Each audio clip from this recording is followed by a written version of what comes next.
प्रधानमंत्री नरेंद्र मोदी ने छात्रों, अभिभावकों और शिक्षकों के साथ किया परीक्षा पे चर्चा। परीक्षा के तनाव को कम करने का दिया गुरु मंत्र। प्रधानमंत्री के धनबाद के 4 फरवरी के प्रस्तावित दौरे की प्रशासनिक तैयारियां तेज। उपायुक्त ने आयोजकों को ससमय आवश्यक तैयारियां पूरी करने का दिया निर्देश। कल हुए सामान्य स्नातक नियुक्ति परीक्षा का पेपर लीक। सूचना के बाद जेएसएससी ने सामान्य ज्ञान की परीक्षा को किया रद्द। विपक्ष ने पेपर लीक की सीबीआई जांच की मांग की।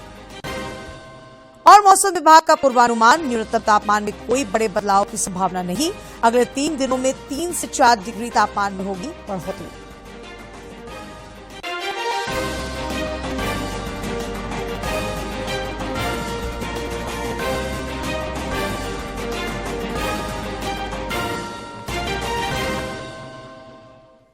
नमस्कार, खबर झारखंड में आपका स्वागत है। मैं हूं डॉक्टर शीता आनंद और समाचार विस्तार से। प्रधानमंत्री नरेंद्र मोदी ने आज नई दिल्ली में परीक्षा पे चर्चा कार्यक्रम के दौरान विद्यार्थियों, अभिभावकों और शिक्षकों के साथ संवाद किया। इस दौरान उन्होंने परीक्षा के तनाव को कम करने के कई गुरु मंत्र दिए। कि जो माँ बाप अपने जीवन में ज्यादा सफल नहीं हुए हैं, जिनको अपने पराक्रम, अपनी सफलताएं, अपनी सिद्धियों के विषय में दुनिया को कुछ कहने को नहीं है, बताने को नहीं है, तो वे अपने बच्चों का रिपोर्ट कार्ड ही अपना विजिटिंग कार्ड बना देते हैं। किसी को मिलेंगे, अपने बच्चे की कथा सुनाएंगे। अब ये जो नेचर है, वो भी एक प्रकार से बच्चे के मन में एक ऐसा भाव भर देता है कि मैं तो सब कुछ हूं, अब मुझे कुछ करने की जरूरत नहीं है। वो भी बहुत नुकसान करता है। सचमुच में तो हमें अपने दोस्त में से ईर्ष्या भाव के बजाय उसके सामर्थ्य को ढूंढने का प्रयास करना चाहिए। उसके अंदर अगर मैथमेटिक्स में एक्सपर्टाइज है, मेरी कम है, मेरे टीचर से ज्यादा अगर मेरा दोस्त मुझे मैथमेटिक्स में मदद करेगा तो वो मेरी साइकी समझ करके करेगा और हो सकता है मैं भी उसी की तरह मैथमेटिक्स में आगे जाऊंगा। वो अगर लैंग्वेज में वीक है और मैं लैंग्वेज में मजबूत हूं, मैं अगर लैंग्वेज में उसकी मदद करता हूं, तो हम दोनों को एक दूसरे की ताकत जोड़ेगी और हम अधिक सामर्थ्यवान बनेंगे। और इसलिए कृपा करके हम अपने दोस्तों से स्पर्धा और ईर्ष्या के भाव में न डूबें। और मैंने तो ऐसे लोग देखे हैं कि खुद फेल हो जाए, लेकिन अगर दोस्त सफल हुआ है तो मिठाई वो बांटता है।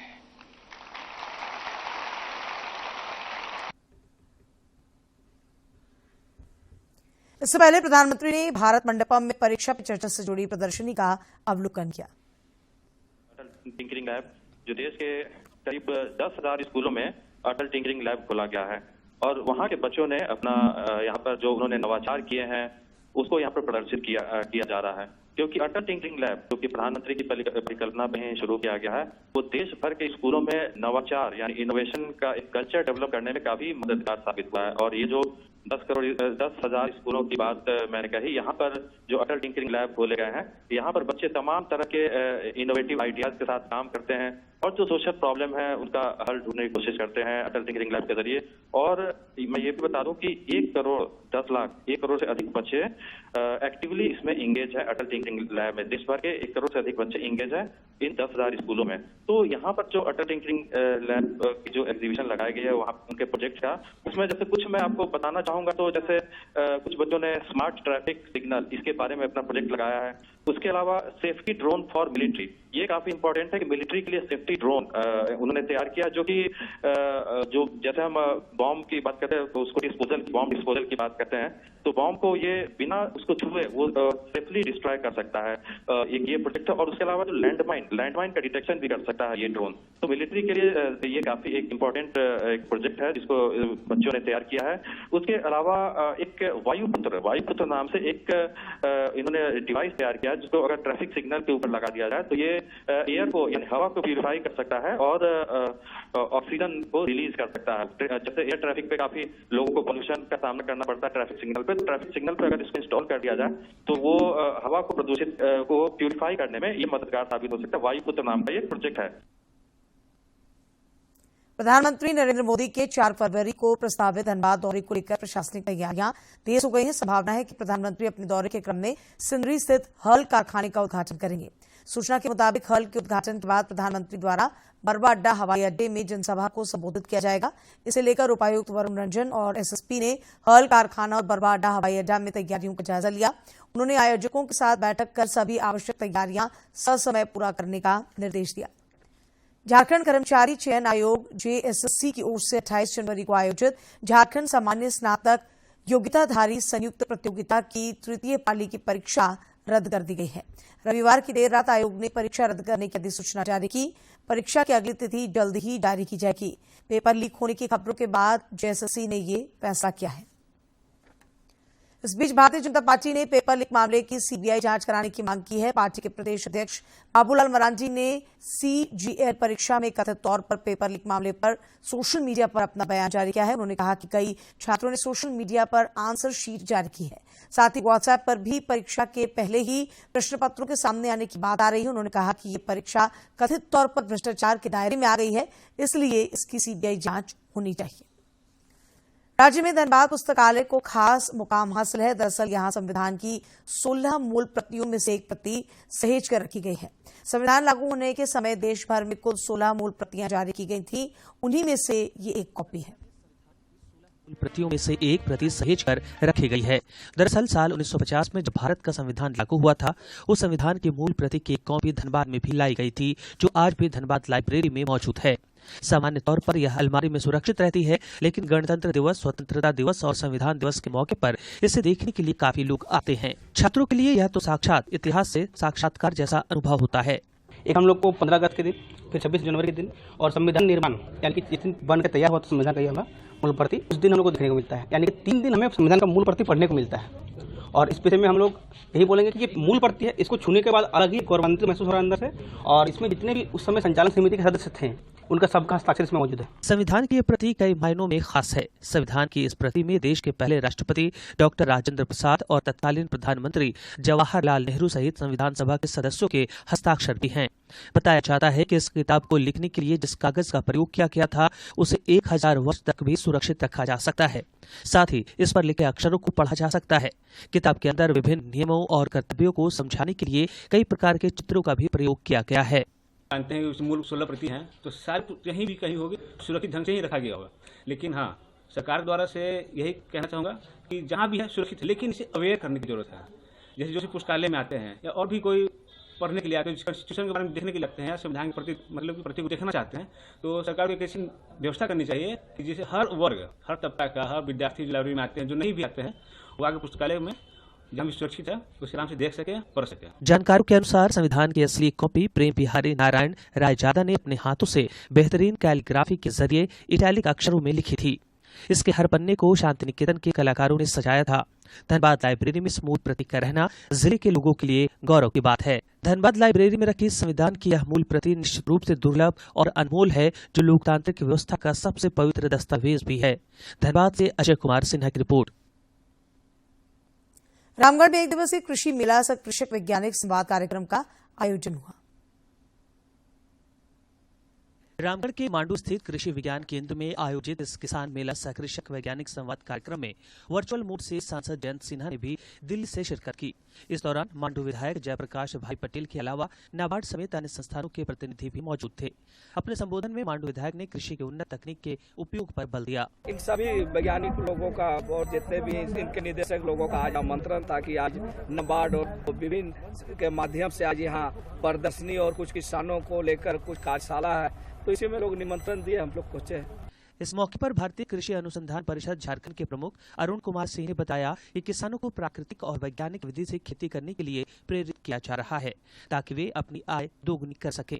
ड्रोन के जरिए फसलों में दवा और यूरिया छिड़काव के बारे में भी कृषकों को जागरूक किया जा रहा है। श्री अन्न के बारे में भी विस्तार से उनको जानकारी हम लोग आज देंगे, जिससे कि उनके अपने आमदनी बढ़े और जो आमदनी दुगनी होने के बाद हमारे माननीय प्रधानमंत्री का सपना है वो साकार होगा और निश्चित रूप से आज के इस आयोजन से हमारे किसानों की आमदनी दुगनी होगी और लाभान्वित। इस दौरान कृषि उत्पादों की प्रदर्शनी लगाने वाले क्षेत्र के किसानों ने कृषि मेला सह कृषक वैज्ञानिक संवाद कार्यक्रम को सराहनीय पहल बताया।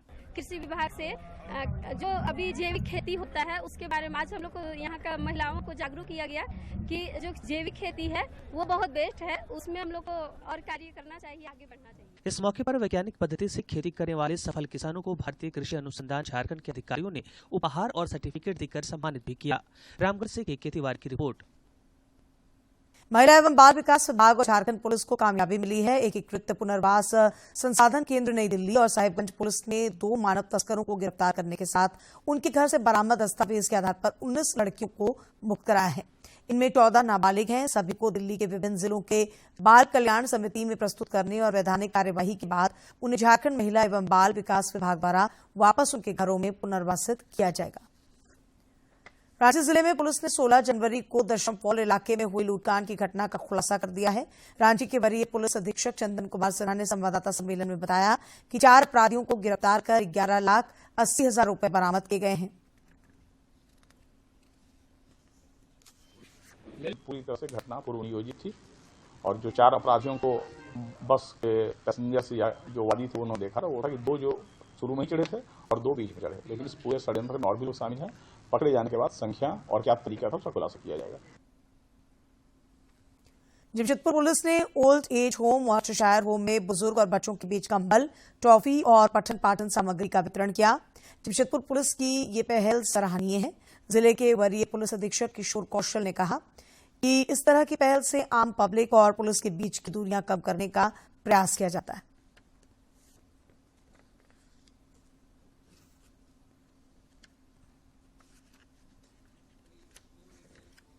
बालक इनके घर जाता था तो घर से पूरी तरह परिचित था और ये घटना दोपहर में हुई है। उस समय घर में कोई उपस्थित नहीं था क्योंकि घर के लोग बगल में किसी एक इवेंट में गए हुए थे और घर खुला हुआ था, तो उसी का मौका पाकर इसने ये सारी चोरी।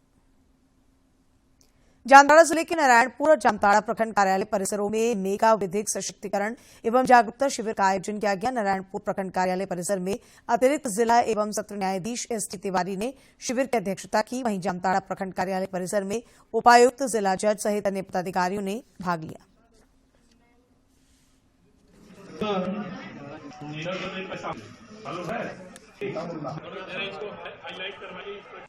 इसका जन्म से इसी तरह जन्म है विकलांग तरफ का, क्या बीमारी नया पकड़ा है हमको भी पता नहीं चल रहा है। ऐसे इधर उधर का इलाज तो हो रहा है, पता नहीं चल रहा है कि क्या बीमारी है।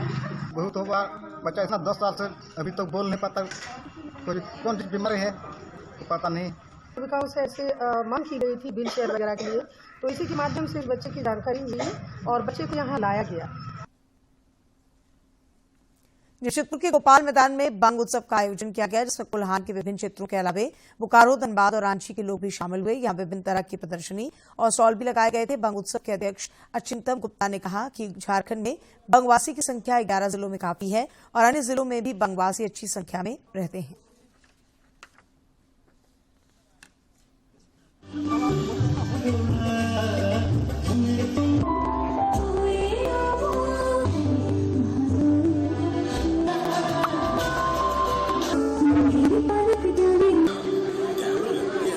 झारखंड में बंगवासी सरकारी आंकड़ों के अनुसार 11 जिला में बंगवासी मेजोरिटी है और बाकी जिला में भी अच्छी संख्या में है। खाली सिंहभूम, दोनों सिंहभूम मिला के कोल्हान में 11 लाख बंगवासी है, लेकिन इतना संख्या में रहने के बावजूद गांव में खास करके हमारा भाषा का शिक्षा को अब बड़ी जोर अवहेलन हो रहा है। जिस तरह से झारखंड में जो बांग्ला भाषा यहाँ की मूल भाषा है, आदरणीय शिबू सोरेन जी ने भी कहा था कि बांग्ला को छोड़ के झारखंड का कल्पना हम लोग नहीं कर सकते हैं। हम लोग जो उत्सव के माध्यम से एक आंदोलन की रूपरेखा तैयार कर रहे हैं और आगामी दिन में पूरे झारखंड सरकार को हम लोग कैबिनेट को हिलाने का काम करेंगे। बगैर बांग्ला भाषा को सम्मान दिए आप इस सरकार हम लोग बनने नहीं देंगे।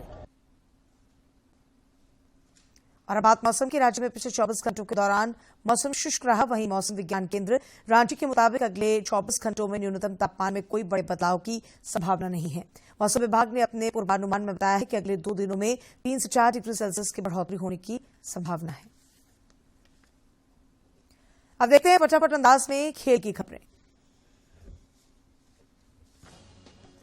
भारत ने अंडर-19 क्रिकेट विश्व कप के सुपर 6 में अपनी जगह पक्की कर ली है। ग्रुप दौर के अपने आखिरी मैच में भारतीय टीम ने अमेरिका को 201 रनों से पराजित किया। टीम इंडिया ग्रुप स्तर के अपने सभी मैच जीतकर शीर्ष पर रही। अब सुपर 6 में भारत का सामना मंगलवार को न्यूजीलैंड से होगा।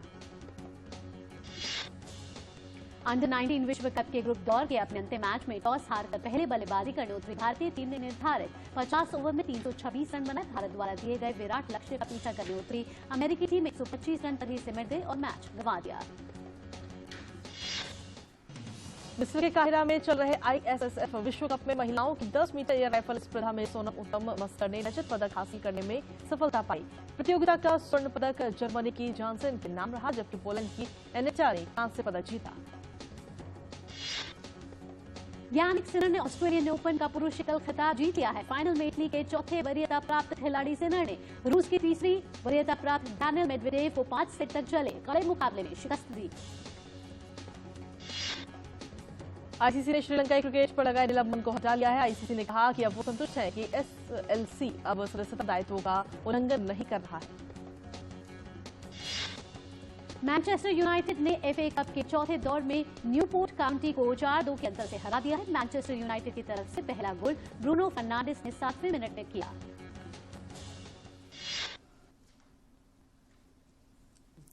और अब 5 अगस्त से जुड़ी खबरों पर डालते हैं सर। दवा निर्माता एस्ट्राजेनेका कई महत्वपूर्ण दवाओं का आयात करने की योजना बना रही है और फिलहाल भारत में करीब 50 क्लिनिकल परीक्षण कर रही है। सही अवसर मिलने पर एयरबस पर्यावरण के अधिक अनुकूल विमानन ईंधन के उत्पादन में तेजी लाने के लिए भारत में निवेश करने को इच्छुक है। एडटेक कंपनी बायजूस का घाटा वर्ष 2020-21 में 4,564.38 करोड़ रुपए से बढ़कर वर्ष 2021-22 में 8,245.2 करोड़ रुपए हो गया। साल 2023 में लगभग स्थिर रहने वाले रुपए के लिए 2024 की शुरुआत बहुत अच्छी हुई है। जनवरी में अब तक यह 0.1% की बढ़त के साथ एशिया में सबसे अच्छे प्रदर्शन वाली मुद्रा रही है, जबकि इस दौरान डॉलर इंडेक्स में 2% की बढ़त हुई है। जनवरी के आखिरी कारोबारी हफ्ते में मार्केट कैपिटलाइजेशन के लिहाज से देश की टॉप 10 कंपनियों में 7 का मार्केट कैप 1.6 लाख करोड़ गिर गया है। मोटोरोला बजट स्मार्टफोन सेगमेंट में मोटो G24 पावर स्मार्टफोन 30 जनवरी को लॉन्च करने जा रही है। ICICI लोम्बार्ड ने जानकारी दी है कि वो 100 करोड़ में कर्नाटक बैंक में 1.08% हिस्सेदारी खरीदने की योजना बना रही है।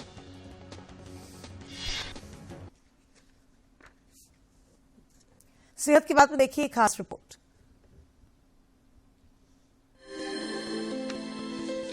दौरे पड़ने की समस्या कई लोगों को प्रभावित करती है। इसके कारण और प्रभाव अलग अलग लोगों में भिन्न हो सकते हैं। कुछ मामलों में दौरे मिर्गी रोग की वजह से उत्पन्न होते हैं। मिर्गी एक ऐसी बीमारी है जो मस्तिष्क को प्रभावित करती है। मिर्गी होने पर व्यक्ति को बार बार दौरे पड़ते हैं, जिन्हें फिट्स भी कहा जाता है। मिर्गी आमतौर पर बचपन से लेकर किसी भी उम्र में उत्पन्न हो सकती है। दौरा पड़ना मिर्गी का सबसे आम लक्षण है। हर दौरा मिर्गी नहीं होता। कई लोगों को मिर्गी हुए बिना भी जीवन में कभी कभी दौरे पड़ सकते हैं। दरअसल मस्तिष्क में कोशिकाएं होती हैं, जिन्हें न्यूरॉन्स कहते हैं। विद्युत आवेगों के द्वारा ये एक दूसरे के साथ संचार करती हैं। दौरा पड़ने के दौरान विद्युत आवेग बाधित होते हैं, जो मस्तिष्क और शरीर के असामान्य व्यवहार करने का कारण बनते हैं। गंभीरता हर व्यक्ति में अलग हो सकती है, यानी दौरे के प्रकार अलग हो सकते हैं, जो इस बात पर निर्भर करता है कि मस्तिष्क में दौरा कहां से शुरू हुआ। अधिकांश दौरे 30 सेकंड से 2 मिनट तक चलते हैं। मिर्गी रोग का सही इलाज करवाना आवश्यक है। ऐसा करने से प्रभावित व्यक्ति के जीवन को बेहतर बनाया जा सकता है और मिर्गी रोग के कारण होने वाली जटिलताओं से बचाव किया जा सकता है। किरण भारद्वाज, DD न्यूज। दांत को स्वस्थ रखना भी हमारे जीवन शैली का अहम हिस्सा है। टोटल हेल्थ में आज आपको डेंटल ट्रॉमा, इसकी सावधानियों और इसके निदान के बारे में हमारे एक्सपर्ट्स बताएंगे। मसूड़ों वायु कोशीय हड्डी यानी वो हड्डी जो दांत की सॉकेट को पकड़ती है, होठ या जीभ सहित मुंह के सॉफ्ट टिश्यू में शारीरिक चोट है। ये कई प्रकार की हो सकती है। दंत आघात में दांत टूट सकता है, दांत में फ्रैक्चर हो सकता है, जड़ का फ्रैक्चर, इनेमल का फ्रैक्चर, दांत ढीला होना, दांत सॉकेट में फंसना, दांत टूट जाना, दांत सॉकेट की दीवार का फ्रैक्चर, जबड़े का टूटना, होठों का फटना या मसूड़ों का घटना हो सकता है। दंत आघात की स्थिति में उपचार आघात की प्रकृति पर निर्भर करता है। मुंह और दांतों की चोट की जांच दंत चिकित्सक द्वारा की जाती है।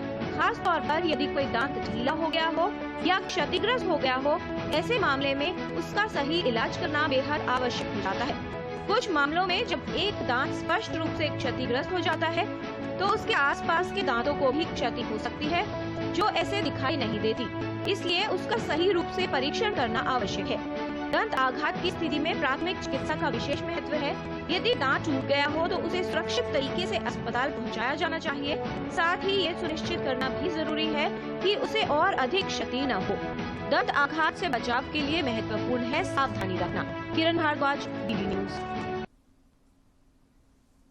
और अंत में मुख्य समाचार एक बार फिर। प्रधानमंत्री नरेंद्र मोदी ने छात्रों, अभिभावकों और शिक्षकों के साथ की परीक्षा पे चर्चा। परीक्षा के तनाव को कम करने का दिया गुरु मंत्र। प्रधानमंत्री के धनबाद की 4 फरवरी के प्रस्तावित दौरे की प्रशासनिक तैयारियां तेज। उपायुक्त ने आयोजकों को ससमय आवश्यक तैयारियां पूरी करने का दिया निर्देश। कल हुए सामान्य स्नातक नियुक्ति परीक्षा का पेपर लीक। सूचना के बाद जेएसएससी ने सामान्य ज्ञान की परीक्षा को किया रद्द। विपक्ष ने पेपर लीक की सीबीआई जांच की मांग की। और मौसम विभाग का पूर्वानुमान, न्यूनतम तापमान में कोई बड़े बदलाव की संभावना नहीं। अगले 3 दिनों में 3 से 4 डिग्री तापमान में होगी बढ़ोतरी।